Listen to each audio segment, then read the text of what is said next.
ପିଲାମାନେ ତୁମେ ସବୁ ଘରେ କିପରି ରହିଛ? ତମେ ଆଶା କରୁଛ ତୁମମାନେ ସବୁ ଘରେ ବହୁତ ଭଲରେ ଥିବ। କୋଭିଡ ପାଇଁ ଆମର ସମସ୍ତ ସ୍କୁଲ କଲେଜ ବନ୍ଦ ରହିଛି। ତମେ କୋଭିଡ ପାଇଁ ସବୁ ଘରେ ସୁରକ୍ଷିତ ରହିବ, ମାସ୍କ ମଧ୍ୟ ପିନ୍ଧୁଥିବ।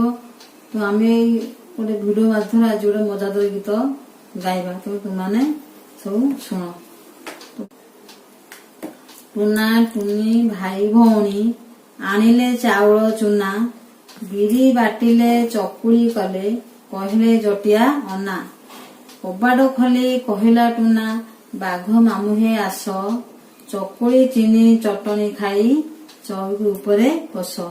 ଚଉକି କଲା କଟ କଟ, ବାଘ ମାମୁଁ ଛଟ ପଟ।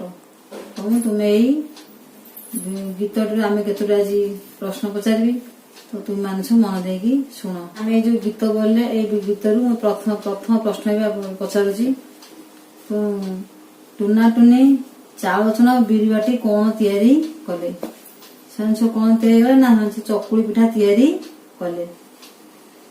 କବାଟ ଖୋଲି ଟୁନା କାହାକୁ ଡାକିଲା? ଟୁନା ବାଘ ମାମୁଁକୁ ଡାକିଲା। ତୃତୀୟ ପ୍ରଶ୍ନ, ବାଘ ମାମୁଁ ଚଉକିରେ ବସୁ ବସୁ କଣ ହେଲା? ନା ବାଘ ମାମୁଁ ଯେତେବେଳେ ଚଉକି ଉପରେ ବସା ସେତେବେଳେ ଚଉକିରେ କଟ କଟ ହୋଇକି ଭାଙ୍ଗି ଗଲା। ତ ଆମେ ଏଇ ଭିଡିଓରେ ଟୁନା ଟୁନି ଗୀତ ପଢିଲେ ଏବଂ କେତୋଟି ପ୍ରଶ୍ନ ମଧ୍ୟ ଜାଣିଲେ। ତେବେ ଏଇ ଭିଡିଓଟିକୁ ତୁମମାନେ ସବୁ ଲାଇକ୍ କର ଏବଂ ସେୟାର ମଧ୍ୟ କରିବ।